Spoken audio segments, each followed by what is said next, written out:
Hi, this is Dr. JACALYN KERBECK, the President, Founder, and Chief Listening Officer here at our network at USA Global TV and Radio. Thank you so much for your loyalty. Thank you so much to all of our guests, to our team members, to our sponsors, and to all of our elevated listeners. Here at USA Global TV and Radio, we provide world-class education, entertainment, hope, and inspiration. We celebrate all of our team members, all of our guests, and all of our sponsors from around the world who come and lead their lives with their hearts to help other people walk into their greatness. If you'd like to be a guest on any of our shows, please go over to our website, usaglobaltv.com, and book your session. Please contact us at info@usaglobaltv.com and subscribe to our channel.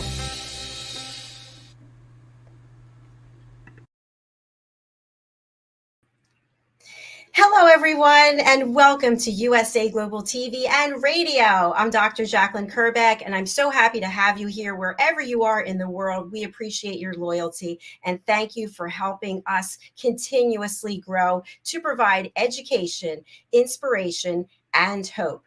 Our show today is the Corner Bookstore, and our topic is technology thrillers. My co-host, DIANN BOEHM, has the day off, and I'm super excited to make a special announcement. Joining me here the first Thursday of each month is CJ Peterson. CJ has been a guest on several of our shows. She is our new co-host on USA Global TV and Radio, and she'll be joining me on other shows as well. Let's welcome her to the program and find out what she's been up to. Hi CJ, welcome. Hi, thank you. I'm so excited. It's going to be fun. I love doing it. I'm so excited too. I'd love for you to share with our audience why you wanted to make this journey and join me here in the Corner Bookstore, as well as some other shows at USA Global TV and Radio. Well, I've been an author, published author since 2012, and I love everything in the publishing world. I'm an author, blogger, podcaster, publisher, and a speaker. And so the publishing world and everything it encompasses brings joy to my heart. And I always love talking to authors and sharing their stuff. And so when we were talking and this came up, I'm like, yes, I want to do that. I want to be able to share other authors' stuff as well to the world. Fantastic. Thank you so much. And I'd love for you to just share a little bit about the work that you've done and that you're doing for people who are joining for the first time or they haven't met you before, and then we'll bring out our guests. Okay. I am a Christian fiction author, but I tell people it's not your mama's Christian fiction. I have 16 novels. I'm in 3 anthologies, one of which the guests that are here today, I was in one of their anthologies. As well as 2 children's books. I enjoy just kind of challenging people and allowing them to see something maybe a little bit differently than they may have otherwise not seen it. A portion of the proceeds of my novels all go to charities. I've done that since the beginning. I also have 2 blogs. One is the Shelf Life blog, which I do book reviews, interview authors, do promotions. I work with Lone Star Literary Life with that one. I also have the Journey to Fruitfulness, which follows our 5-acre farms from ground zero to fully functioning, self-sustaining, including an apiary and an orchard. And then I'm a publisher. I own Texas Sisters Press, which is a hybrid publishing company. And so I enjoy helping authors and giving them a leg up and kind of taking them under my wing and showing them the things that I've learned or I've wanted to know when I first started, kind of helping them out a little bit more.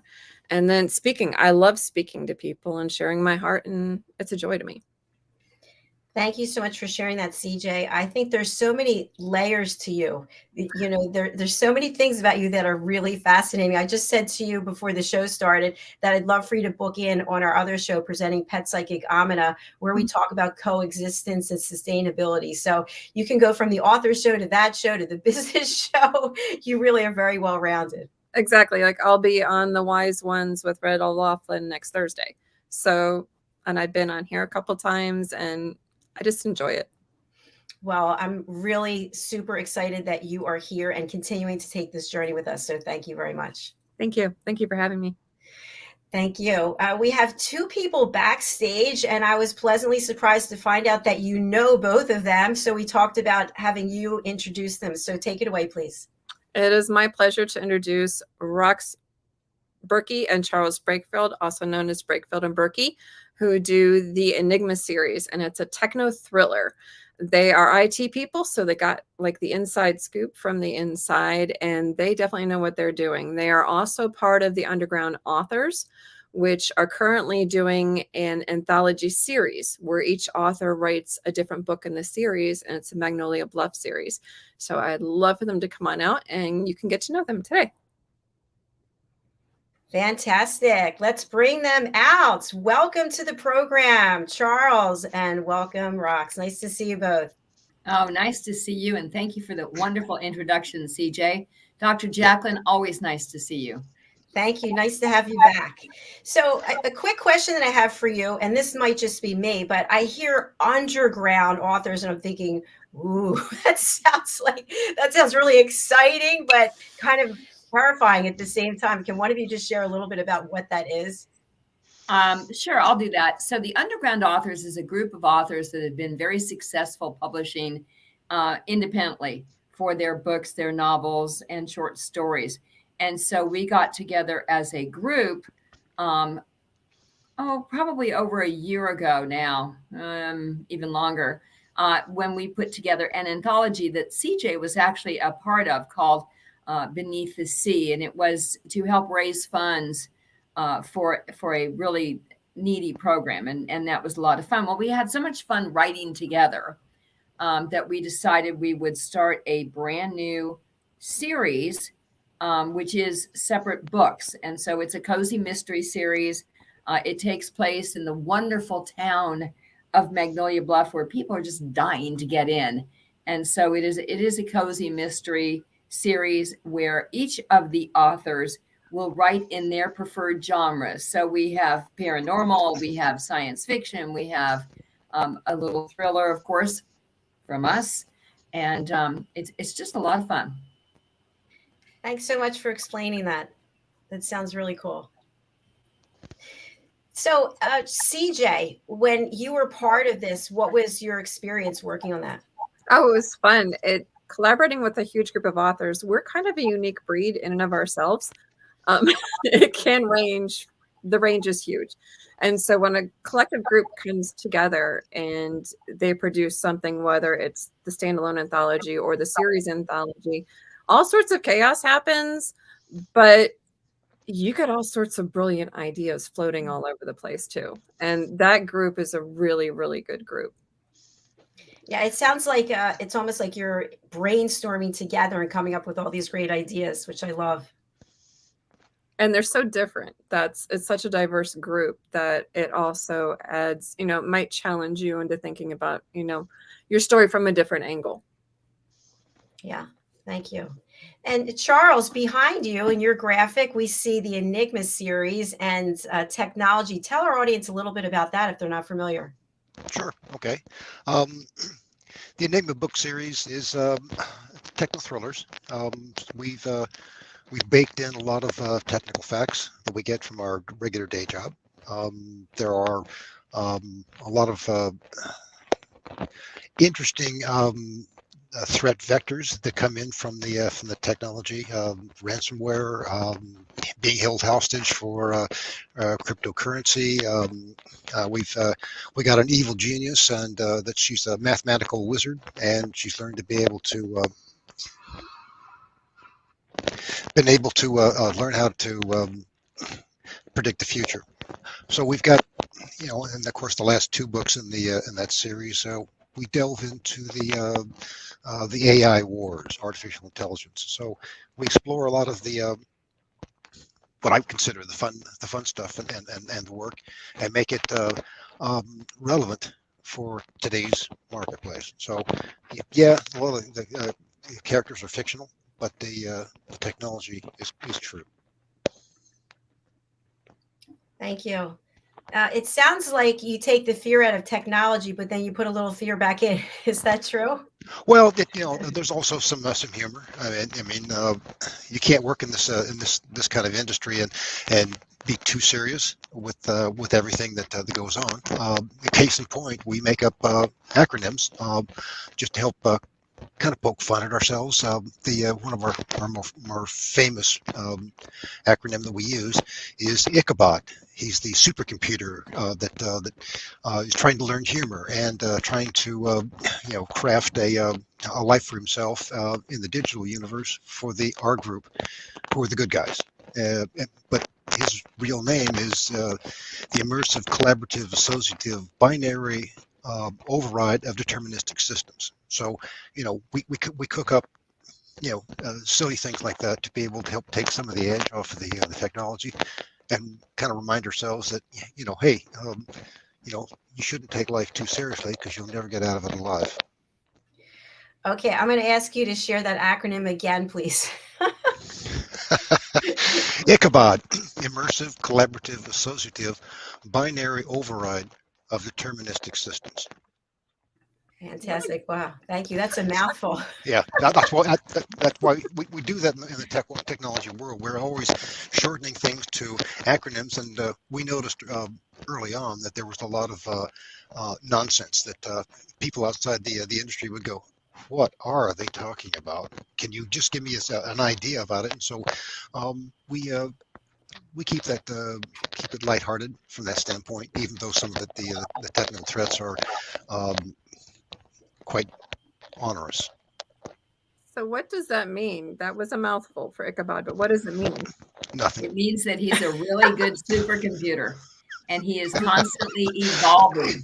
He constantly evolves, CJ. And so it was a way of taking his functionalities and condensing them into just a single name. So in the book, he's actually called Ichabod often. And I think it's an add-on, because we do use a lot of acronyms, and every industry has some acronyms that they focus on. If people want to go to our website, enigmaseries.com, they can download a free list of all the specialized terms we use throughout the book and what books they appear in. So that might help as well. Well, that's very cool. So you guys have, as we were talking before, you have 12 novels, but you have a number of little short story ones too. How many total do you guys have out? So we have 12 novels in the Enigma series, and there is a prequel that is a novella called Out of Poland. And Out of Poland is actually on special right now, and it's doing quite well on that particular special. And then in addition to that, we have the novella. It's a little bigger than a novella, for the Magnolia Bluff series that you're familiar with, CJ, and mentioned earlier. And then we have 9 short stories, and those are really backstories to characters within the main series. Very cool. Thank you. I'd like to ask all of you, including CJ, I'm a new author, and we all have reasons of why we do what we do. Do you do it for the money? Do you do it to try to get the #1 status somewhere, or do you do it for other reasons? I'll start with CJ. No, I do not. You don't get into being an author for the money, generally speaking. That's why I was laughing. No, it's not a thing. No, I do it because my tagline is, "Whether stories are fiction, the journey is real." To me, it's about the journey. If I can get you immersed into the book so much that you laugh and cry in the same book, then I have achieved my goal. And I love taking people on journeys, allowing them to see something from a perspective they may not get a chance to see. Not everybody is a world traveler. Not everybody can, just hop over to a different state. It allows them to have a fully immersive kind of an experience in their house. So, for example, when the weather's kind of what it's doing right now, they can just tuck in and read a book on their couch with a cup of hot cocoa and just enjoy it. Yeah, that's beautiful. Thank you. How about you, Rox? What's your motivation? It really is the storytelling. We like to tell stories, and technology as a field and as a profession is relatively intense. And so it gives us a way to kind of help educate people on some of the threats that do exist from technology, simple things like using passwords and why that would be important. And when you weave those kinds of lessons, as it were, into a techno thriller, we think people will digest it better. Thank you very much. That makes a lot of sense. How about you, Charles? It's a storytelling. I have to be honest. It's the humor, the things that to CJ's point. I mean, there's a lot of stuff that we've seen over our careers, and some of that makes good tutorial information for people. But if you wrap it in a story, it gets right back to the storytelling origins, around the campfire, where a minstrel would go through and tell a story, preserve the oral tradition of history. That's how we got the Iliad and the Odyssey. That was all oral tradition before it was actually written down. So we like that kind of spin on our efforts. We like we like just nothing better than to have somebody do a review that says, wow, just wow. Where's the rest of these? Where can I get them? And some people that they've listened to the audiobooks that we've built on all the 12 books, and they said, this is fantastic. When can I get the next one? So it's I guess it's gratifying from that standpoint to have people enjoy a story that gives them a little something back for their. Be careful of the cyber bad guys, because that's what we do. We fight the cyber bad guys with the cyber good guys, and each one's got a different flavor and a different perspective for people to consider. Thank you, Charles. I want to ask you a question about working together. I actually am launching a book series with another author. It's our first collaboration. What tips can you give for things to do, things not to do when you're co-authoring with someone else? I would point out that the worst thing that can happen is version control.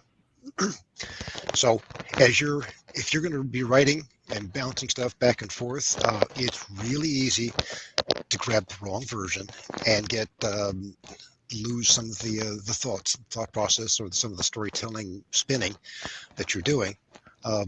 So version control, making sure that you use not just the time date stamp, but in the naming convention for your novel, for the manuscript, as you bounce it back over, because that's for us, between Rox and myself, it's a polishing effort.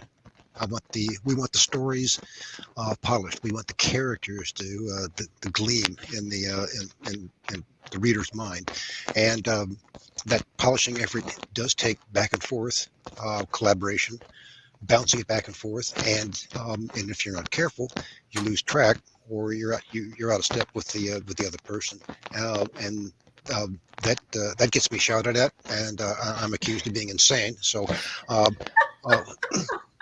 I want to make sure that I minimize that problem as much as possible. I'm laughing because I've already encountered this myself. So I'm going to go to Rox. How do you maintain the friendship when you're working together if things like this happen and you start to get annoyed? Well, fortunately, we are separated by different households, so that's the first step. Is you can get mad and go hide in your room if you need to. But I think that we have a lot of respect for each other. We have worked together in business in some of the same technology firms over the years, and so we have a lot of respect for each other. And because of that, I think most of it is just, it's a matter of we can have a disagreement and not really have, a knockdown, drag out fight. I can't remember ever hitting him for anything ever. Just, and I rarely shout. I might get really quiet. He gets really quiet when he gets annoyed. So that's probably more of a tell than shouting. But, we have disagreements. Sometimes it takes, putting it away for a couple of days to get past the disagreement. Sometimes it's just talking it over and finding a whole new path.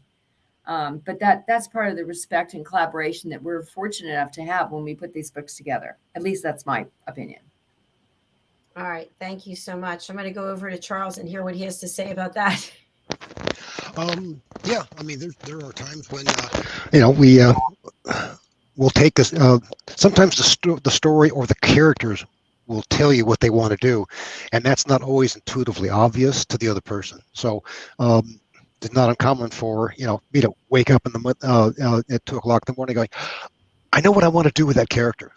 And they basically told me what they wanted to say and do, and so it's like.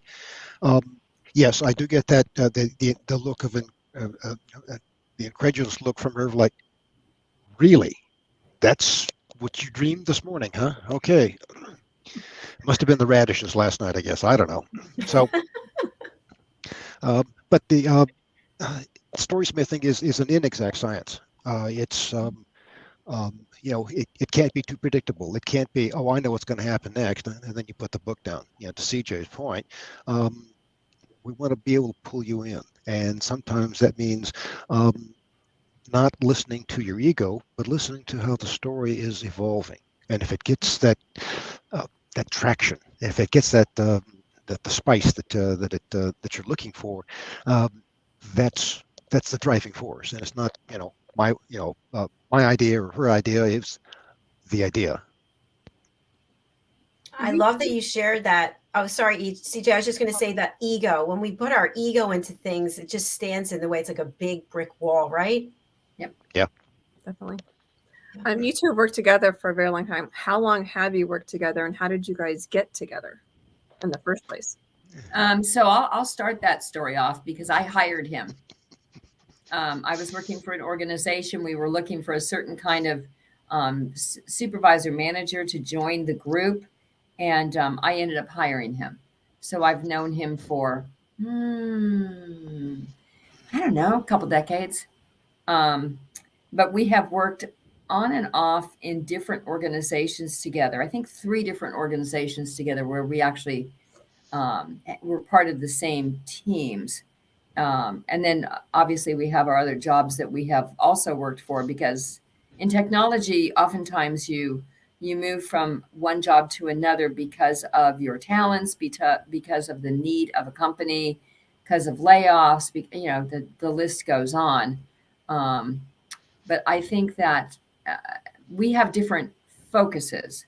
And so I'm really a customer experience kind of person. So I really look at how technology makes the customer experience better and broader and more immersive from a job perspective. So I try and put that into the stories, whereas Charles is like, he is so security oriented and detail oriented that he can make sure and layer those elements on top in the stories as much as he does in his job.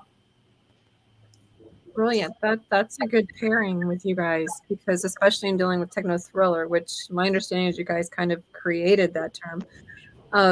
But in dealing with a techno thriller, it allows people to see it from both sides. It allows the layman to go, okay, customer wise, this is what I get. But it allows Charles to say, hey, security wise, you might want to watch this too. That's well put. Thank you, CJ. That was a really nice summary. Yeah. A question I have for the two of you, obviously your professional relationship evolved. How has your writing together evolved over the years? Well, let me take a stab at that one. We started off, most of the work we did was consultative, outbound from our company to other companies.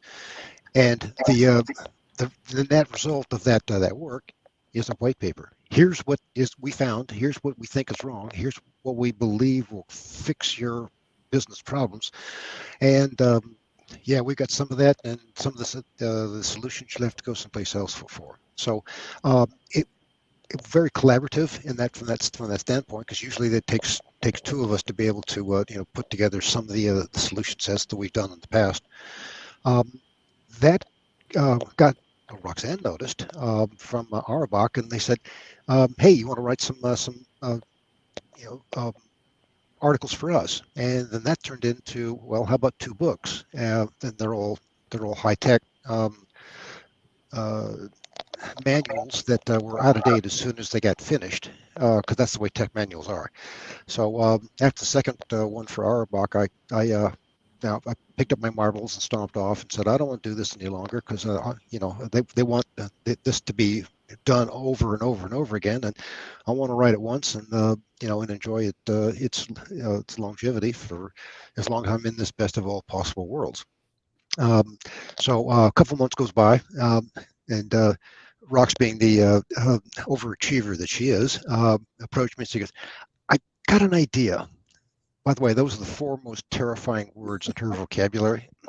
So, but she said, "How about we do fictional thrillers, and we'll use the techno babble stuff that you seem to have a pretty good handle on, and we'll turn this into a fun exercise." And I said, "Well, I don't know." I'd say, "Well, let me add one more brick onto the plate. You get to kill people and not go to jail." And I went, "Ooh, oh, she had me at that one." Okay. So we got even with several people that we've known over our careers, and then we started looking for new people to bring in as the evil geniuses. And JACALYN, I need to talk to you about the next evil genius we have. Do you have a resume I can get from you? I mean, and I will need references. Okay, so. I was going to ask you, do you let people know that they're the next evil genius? Yeah. Oh, and we've done that. We've actually had some people that we worked with. I solicited one gal that I was working with when I was at Hewlett Packard. She's out of the Philippines, and I said, "Can I use you in the?" I just loved her name, Baby Perez, and she gave me their background story, and we moved her into one of our stories, and she was the mayor of Barcelona, and she's dealing with this incredible hack that's taken the whole city off the grid. So. She was delighted about that, and so we kind of gotten in the habit of finding people and saying, "You want to be on the book?" And they go, "Well, okay. Is it what kind of book is it?" I mean, well, techno thrillers, and we've got real people, real personalities scattered throughout all of the books, and you have to catch Rox and I at the right time, with our favorite adult beverage to be able to kind of give you the backstory for some of them. So I'll leave it at that. Rox is shaking her head. Rox, you have something to say? Sometimes he's got to stop giving the secrets away. So, but we do have contests where we ask for different kinds of personalities to apply for different characters, and yeah, it is a lot of fun to have a mixture of what I call combination characters, which for us, and I'm sure CJ it's similar for you. There's 4 or 5 people's personalities that actually make up one specific character, and then there's others where it is purely somebody that has applied for the job, or we really wanted to have, like Baby, to be in the book. So. Thank you. I have a question for you all. So you both love technology. I don't know about you, CJ. I absolutely love technology. I'm surrounded by technology right now. I was at AT&T and Siemens for I don't even know how long, but just love technology. But not a lot of people feel the same way and are afraid, and they don't embrace it. So have you heard through your writing journey that you've been able to convert some people through the reading of your books that they're not afraid of technology anymore? Generally, that's not the direction we get people to go in, because, our tagline is technology is today's weapon of choice. What we do tend to get is people that really understand that they have to be responsible for their use of technology, and then they can love it. Interesting. I like that. Mm-hmm. Yeah. A lot of times I'm known as a literary assassin. And so people come up to me regarding a character and they're like, "Can I be a character in your book?" And that line's usually followed by, "Please don't kill me." Do you guys ever get that? Well, we do have different categories. We have the reluctant hero. We've got the evil super genius, the evil femme fatale. That's my favorite. And then we've got the bystanders that are like they're towed along with the events, and they before they know it, they're hip deep in alligators, trying to get out of a technical problem that was deliberately engineered by the bad guys. So sometimes we've had some people send us notes saying, if half this stuff is true, I'm going to turn off everything and quit using it because this is terrifying, Charles. And so we try to come back in the window, come on, go back off the ledge, come back in the window. I mean, it's not all bad. You just have to make sure that you don't accept it at face value and believe that it's that you're going to be invulnerable, because you are. Interesting. Thank you. What are some things about technology that you want people to know? Well, we try to put some of those tips and tricks on our website for free downloads. So passwords. That's a great topic. Everybody complains about passwords. Oh, gee, the stupid system wants me to change the password again. Okay, turn this into a game. Make it a passphrase. Use something that is, the one that I had somebody explain to me that they were using was that, Charles, let me see if this is going to work, because it's got a whole bunch of characters in it. Need to buy rat poison to kill the neighbor from next door because he parked his car on my lawn again.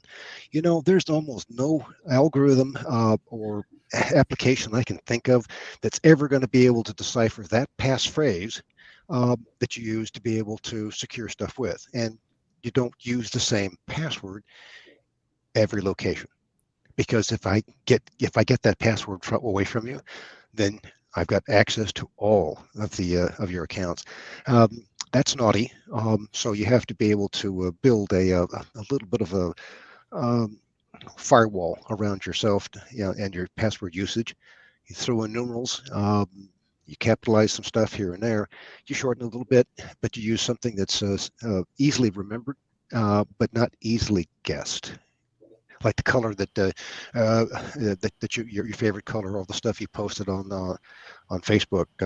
You don't want to be using passwords that you've inadvertently tipped your hand to, because there are people looking for that mistake.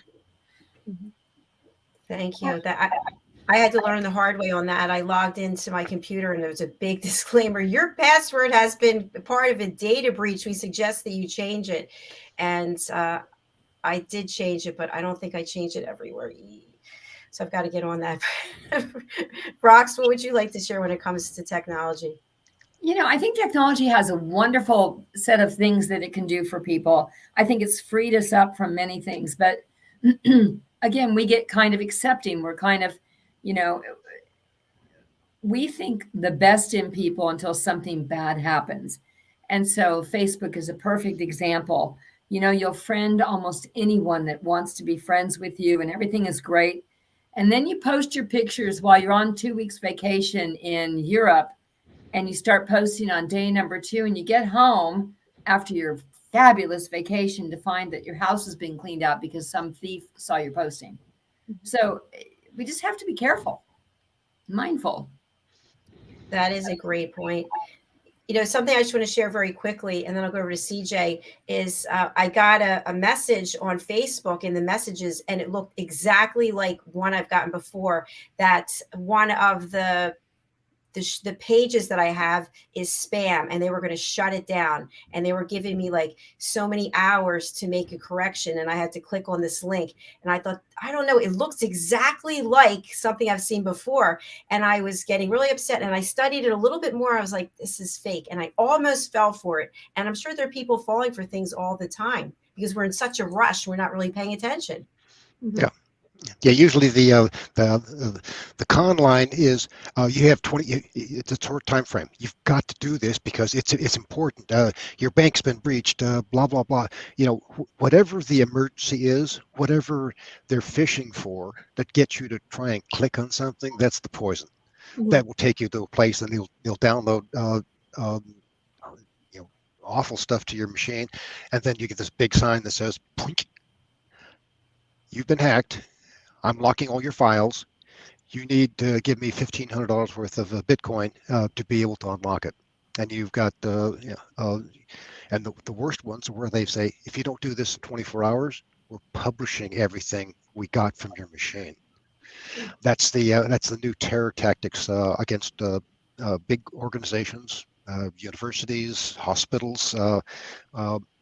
This is where the bad people play, and Mhm. we're trying to alert people that be careful. Mhm. Just be careful. And like study the emails. A lot of times, like sometimes I'll get one from Amazon or my Square store, and I go directly to the site to handle it. I don't click a link from the email at all. Yeah, And 10 times it's not real. Smart. yeah. Smart. Before we go, one thing I wanted to ask you about, you have 12 out, but you have a promo going on for Warrior 13th that's coming out March 31st, correct?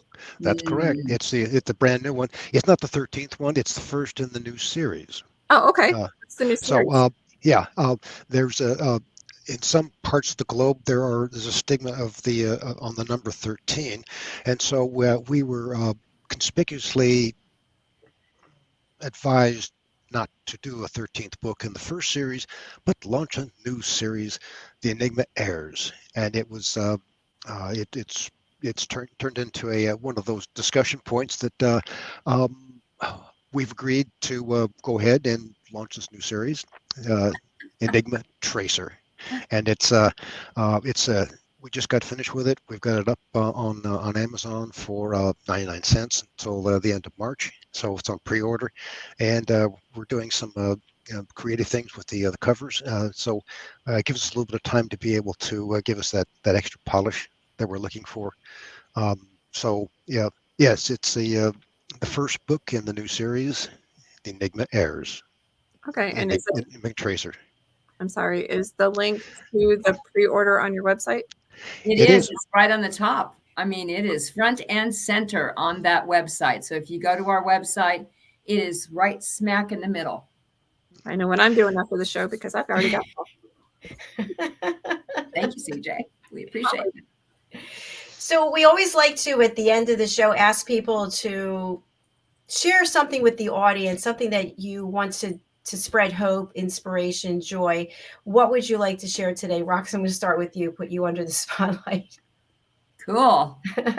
I like being under the spotlight. Thank you very much, Dr. JACALYN. So something to spread hope.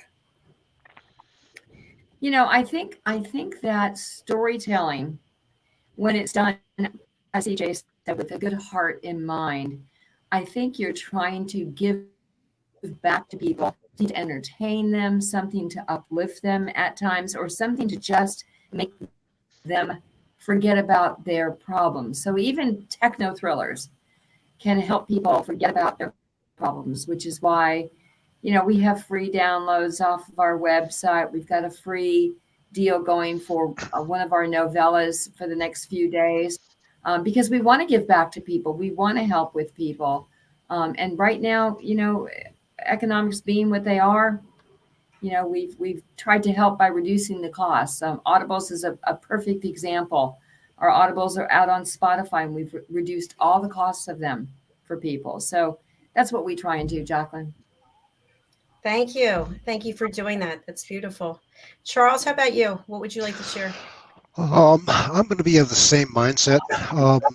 The storytelling, a way to be able to escape, and maybe talk about hope.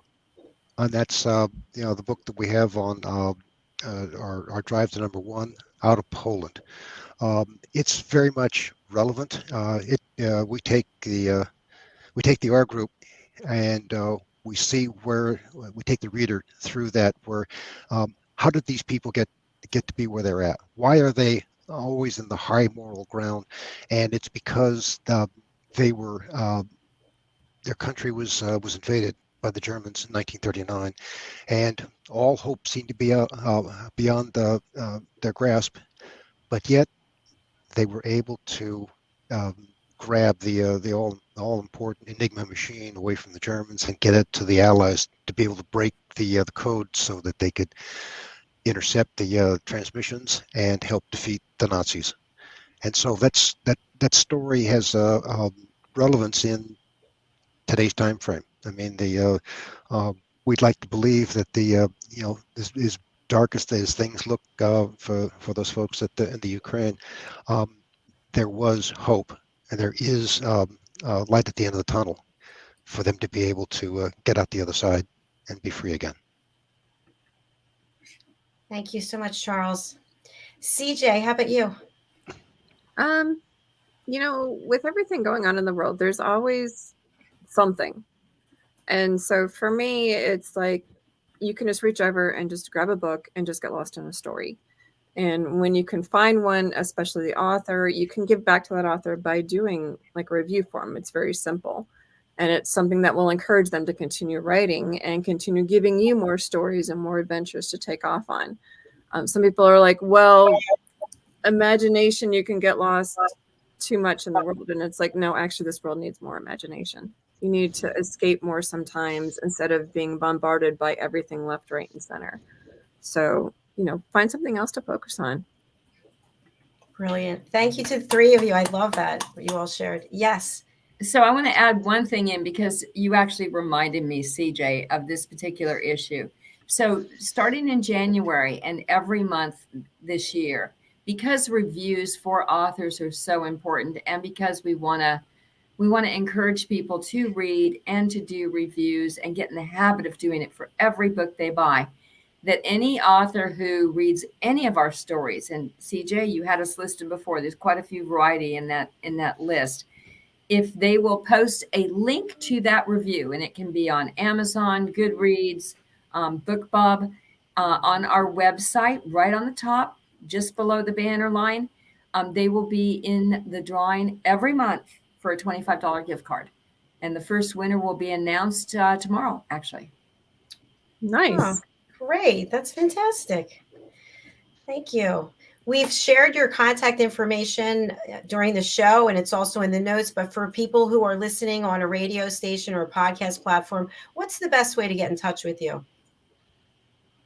I would say our website, because we've got email you can sign up for. You can contact us that way, but it's enigmabookseries.com or enigmaseries.com. ENIGMASERIES.com, and that'll get you to our website, and it'll open up a portal. It's probably the best way to put it, to book trailers and free downloads and snippets of the books themselves, and even samples of the Audibles. We're really proud of our association with our Audible voice actor that does all the characterizations that we need him to do. He's quite remarkable. There, you've heard it, folks, how you can reach out. And CJ, how can people get in touch with you? What's the best way? The easiest way is cjpetersonwrites.com. That's cjpetersonwrites.com. Thank you very much. Thank you all for being here today. I really appreciate it. Please come back and see us on this or any of our other shows. We currently have about 28 live broadcasts a week. And we're going to close out with a movie song trailer that actually goes to a series of books that I have written with a woman in New Zealand, Mariska Duprier. Our books are all to teach children how to listen at an elevated level. And the series name is The Amazing Adventures of Lady Ella, the Listening Mentor. And this is Listening Lazies. Thanks so much for watching. We'll be right back with the film and music show. When we speak, we don't hear. It's abundantly clear. Listening lazies creeping, and